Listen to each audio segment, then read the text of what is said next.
sodaan jirra sammuu isaaniitiif sodaan jirra baay'ee rakkanne baay'ee dhiphanne jirra ijoolleen nyaata jedha waan itti kenninu hin qabnu nu dhaqqabaa kan sagalee kana dhageessan addunyaa irratti nu dhaqqabaa jenna waaqayyoon sodaadhaa nu dhaqqabaa jenna. Lola kanaan lammiileen Itoophiyaa yoo xiqqaate 8 ta'an ajjeefamuu isaanii torban muraasa dura himameera. Ta'us lakkoofsi isaa kana caala gabaasaaleen jedhan jiru. Dilbata darbee baqattoonni Itoophiyaa fi Eertiraa Sudaan keessatti danqamanii jiran xalayaa banaa dhaabbata mootummoota gamtoomanii UNHCR tti erguun gargaarsa gaafataniiru. Lola Sudaan keessatti gaggeeffamaa jiru baqachuu dadhabuun dubartoonni reef da'an, haadholiin, manguddoonni, dhukkubsattoonnii fi namoonni hir'ina qaamaa qaban magaalaa adda addaa keessatti danqamanii akka jiran xalayaan kun ni eera. Dabalataanis poolisii Sudaaniin haleellaan hidhamuun dararaa fi qocolloon adda addaa akka irra ga'aa jiru baqattoonni kun xalayaa ergan irratti himuun UNHCR Sudaan keessaa isaan baasuun biyya biraa akka isaan qubachiisuuf gaafataniiru. Baqattuu Itoophiyaa kan taate Hawwii Geetaachoo yommuu lolli eegalu haraarra akka turte himuun amma gargaarsa malee mana keessatti ijoollee ishee waliin danqamtee akka jirtu dubbatti. Hundumti keenyiyyuu biyyi nagaadha lafti nagaadha manaa baane. Haalaan beekamee waraanni guddaan baname waraana kana immoo iddoo jirutti muka jalatti baqanne sa'aatii sanaa booda ijoollonni mana barumsaaf manaa baanii karaatti hafan illee turanii isaan wajjiniin illee wal qabannee dhaqnee mana namaa jala teenyee gara torbee tokko olii akkasitti rakkinaan dabarsine achiis immoo haala ulfaataatiin baanee haala baay'ee nama rakkisuun gara manaatti deebi'e. Ergan deebi'ee immoo manaallee baanee akka garaatti waa tokko argachuun hin danda'amu suuqiin cufaadha. Namoonni safaraa baanii baqataniiru. Nuti immoo baqachuuf kana dandeettii isaa hin qabnu waan ta'eef asuma teenyee du'a eeggachaa jirra. Hireen keenya waan tokko hin qabnu du'a eeggachaa jirra. Wiixata kana gargaarsi namoomaa lubbuu baraaruuf akka biyyattii galuuf torban tokkoof dhukaasa dhaabuuf qaamoleen wal lolan lama walii galaniiru. Biyyootiin hedduu akka waraanichi eegaleen lammiilee isaanii Sudaan keessaa baafatanii kan turan yoo ta'u, gama Itoophiyaan garuu yaaliin wal fakkaataa guutummaatti hojiirra kan ooleeruun fakkaatu. Waraana Tigraayin booda Bataskaana Ortodoksii Tawaahidoo Itoophiyaa fi mana lubummaa Tigraay gidduutti muddamni jiru babal'ataa dhufeera. Sinodoosiin Bataskaana Ortodoksii Itoophiyaa mana lubummaa Bataskaana Manbara Salaama Kasaata Birhaan kan Tigraayitti qollifatee hafee gara iddoo duraanitti deebisuuf tattaaffiin taasisu abdii agarsiisaa hin jiru. Dhimma kana irratti hojii gaggeessaa olaanaa Bataskaana Ortodoksii Tawaahidoo Tigraay kan ta'an Abuna Marhaa Kiristoos dubbisneerra. Tigraay بدقة مقلقان بدقة تحبوس يقبر بدقة تحبان يقبر وطا تقرأي جولي شيتين أكا تياجي لمتو في جمد دوغدا ومن تقرأي بيا كيسا في آلتي ممان ننقلاسر أبوتني سي ممان أمتا كينيا راقو أبوتنا من تاچي تران أمتي چگنني گتني وان دي منيف يروني رما ترتي وان انقب نيف أكا سمس وان نسينا ججبسو لين جن جولي سانرت وان غرا جباتنيف yeroo matichi guramee turettis ta'ee waliigaltee nagaa boodas anaan waan hin jenneefidha. Uummanni abbootiin nuuf ramadaman waan jedheef kan nuti ramanneef. Amantoonni biyya alaa jiran sinodosii Finfinnee jiruun ture kan gaggeeffamaa turan. Haa ta'u malee waraana Tigraay hordofee dhalattoonni Tigraay adda ba'anii waldaa uummatan. Dhumaatiin gidiraa fi duutii yeroo heddummatu erga nu hin gargaarree of dandeenyee adda baanaa jedhan. Kan nama dhibu dhalattoonni Tigraay Yerusaalemitti tajaajilaman waldaa keessa erga ari'amanii waggaa 2 ol ta'eera. Rakkoo keessa jiru. Kanaaf rakkoon cimnaani kan adda ba'ame. Phaaphaasota waan isaan barbaachisuuf mari'annee ramanneef. Murteen keenya garee tokkoof gammachuu, garee kaaniif immoo gadda. Siyaasni fi amantiin adda adda. Nuti karaa nu baasu deemna. Mootummaanis karaa isa baasuu deemuu danda'a. Ejjennoo keenyas kanaan dura beeksisneerra. Jalqabarraa kaasnee ibsaa turreera. Yeroo waan gaggeeffamaa turetti seexana nuuf wayya kan jedhan hangafoonni phaaphaasota waan turaniif gama keenyan isaan kan abboomaa anoonan ilaalaa ta'uu baannan garuu of dandeenyee adda baanaa jechuun irra deddeebiin ibsa baasaa turreera. Haa ta'u malee ibsaawwan keenya fudhachuu hin dandeenye. Kanaan booda waan fedhe uumamullee duubatti deebinee karaan ittiin isaan waliin deemnu hin jiru.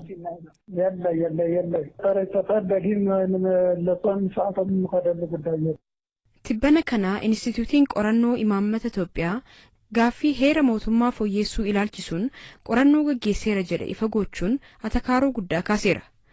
Qorannichi caalmaatti dhimmoota mirga sabaa fi sablammootaa fi hiree ofiin of murteessuu irratti kan xiyyeeffatedha. Yuunivarsiitii Finfinneetti barsiisaa dhimma federaalizimii kan ta'an Dr. Siisaa Mangistee maddi rakkoo hedduu heera kana jechuun yeroon heerichi itti haaromfamuu qabu inni sirriinis ammadha jedhu. Keessattuu uummanni Amaaraa fi lammiileen Itoophiyaa saba garaagaraa irraa dhalatan heera mootummaatiin beekamtii hin arganne jedhu Dr. Siisaa. Hayyuu siyaasaa gameessaa fi durataa Koongiresii Federaalaa Oromoo kan ta'an Profeesar Mararaa Guddinaa ammoo qorannichi akka itti geggeeffame hagam hirmaachisaa akka turee fi fedhii eenyutu keessaa calaqqise kan jedhu ilaaluun qorannicha ni qeequ. Hirphaa Gammachuutu dubbise. Heerri waliigalteen jiraannaan sabni tamannaan jijjiiramuu hin danda'ama. Rakkoon isaa garuu paartileen tokko yeroodhuma barbaade akkuma barbaadetti paartiin hunda caala immoo sabni bakka bu'aa kooti jedhee filannee heera jijjiiruutti deeme rakkoo bal'aa qabnu kanatti otoo dabale malee wanti bu'aa fidu hin jiru.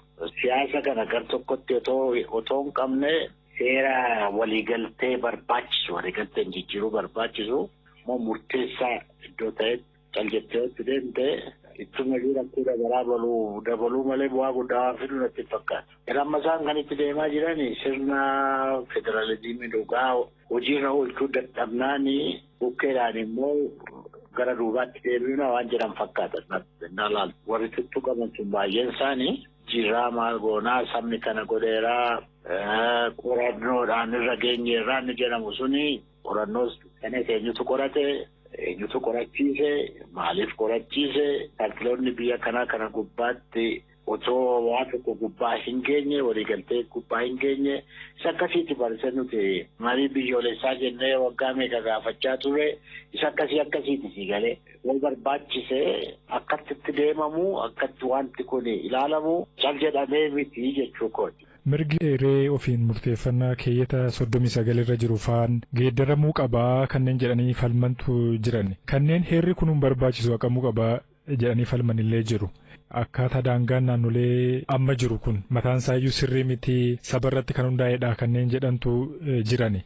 Kanaaf maqaa sabaallee kan akka dhaabne barbaadantu jirani. Qabsoon Oromoo isaa ta'uu qabsoon eenyummaa gubbaatti hundaa'ee isa jedhamu kanaan jijjiirraa kana tuqame biyya kanatti ibidda qabsiisu. Amma Oromiyaan akka jiru kanatti Oromiyaa diiguun Tigraayin akkama jiru kanatti Tigraayin diiguun warri barbaadan akkuma xiyyeettuma jira. Diiguun sun garuu isaaniifis bu'aan fidu. Waan akkasii kana tuqanii isaan daangaa diignatoo jedhanii biyyayyuu diiguu danda'u.